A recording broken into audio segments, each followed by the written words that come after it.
¿Por qué vemos nuestra historia en una forma tan negativa? ¿Cómo propondría usted que se debería estudiar y enseñar y explicar la historia de este país que no alcanza a los 2 siglos de vida republicana e independiente? Antes que todo, muchas gracias, Jorge, por tu invitación a este programa, al que deseo el mayor éxito y que espero que pueda ser muy útil y muy formador de conciencia en el público en Venezuela. Y desde luego, mil gracias por los generosos conceptos que me has dirigido y que hasta donde a mi edad es posible me ruborizan. Con respecto a la pregunta que tú planteas, yo creo que esa es la cuestión fundamental que hay en lo que pudiéramos llamar la mentalidad cultural del venezolano. Los venezolanos no conocen su historia. Los venezolanos tienen la mayor deformación de la historia porque la historia ha sido deformada 1000 veces. La independencia deformó la colonia. Hubo que negar todo el pasado colonial y pintarlo como una monstruosidad. Y luego las diferentes rupturas que se hicieron a lo largo del siglo XIX y el siglo XX, cada nuevo grupo que llegaba al poder lo primero que hacía era desacreditar, negar y caricaturizar lo que había hecho el anterior.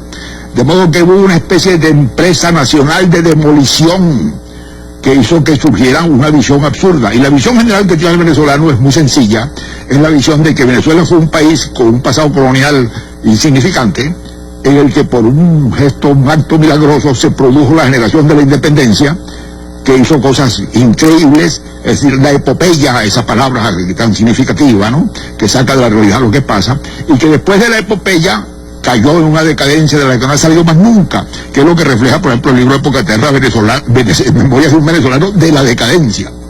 Pero esa visión es falsa, porque una visión dicotómica de la historia, una visión hecha a base de unas especies de figuras simbólicas del bien y del mal, no corresponden a ninguna realidad. De modo que la historia de Venezuela hay que reescribirla, hay que rehacerla. El gran problema que tuvieron los hombres a partir de Páez en adelante era cómo rehacer un país, cómo recomenzar un país que se había deshecho. El México después de la independencia era México, y estaba intacto la herencia colonial y el indígena. La Venezuela después de la independencia no era nada, era el caos, era la destrucción, era la miseria. Entonces estos hombres, a partir del primer gobierno de Páez, intentaron hacer un país, y ese es el esfuerzo que marca todo el siglo XIX. La tentativa de rehacer un país de la nada, un país en que se habían destruido las instituciones, las tradiciones, las clases sociales, se había pervertido toda noción básica de sociedad. Todos los caudillos instauraron un orden personal, a veces con visiones muy acertadas y valiosas de porvenir y de desarrollo. Para establecer un orden, rehacer un orden, inventar un orden que empezara a crear una nación de nuevo, de aquel cataclismo que había barrido todo. Esa es la historia de los caudillos y del siglo XIX venezolano, que termina el año 1903 cuando Juan Vicente Gómez cierra increíblemente la historia de las guerras civiles en Venezuela. Un siglo de guerra civil, un siglo de caudillismo, de violencia, de mandato personal, de montonera. Eso lo cierra ahí. De modo pues que la independencia de Venezuela fue una ruptura cataclísmica. Pero no fue una sola ruptura cataclísmica. Cuando ya finalmente Juan Vicente Gómez corona, eso hay que verlo así, el esfuerzo caudillista por reconstruir un orden.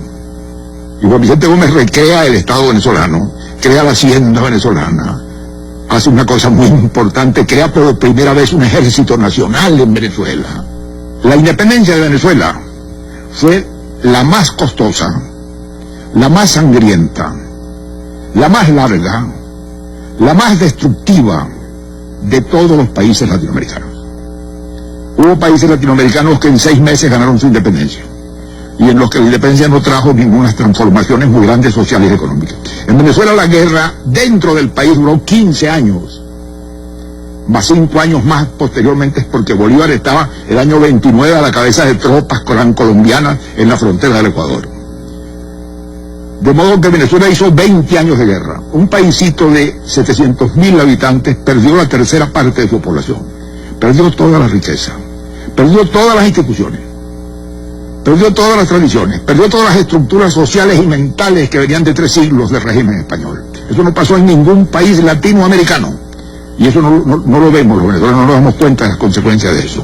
De modo que la independencia de Venezuela fue una ruptura cataclísmica, que deshizo todo lo que había y que es una especie de tabla rasa de la cual salieron entonces, como fruto de toda esa violencia de 20 años, las únicas figuras que podían salir de los caudillos militares, las de los jefes de la montonera.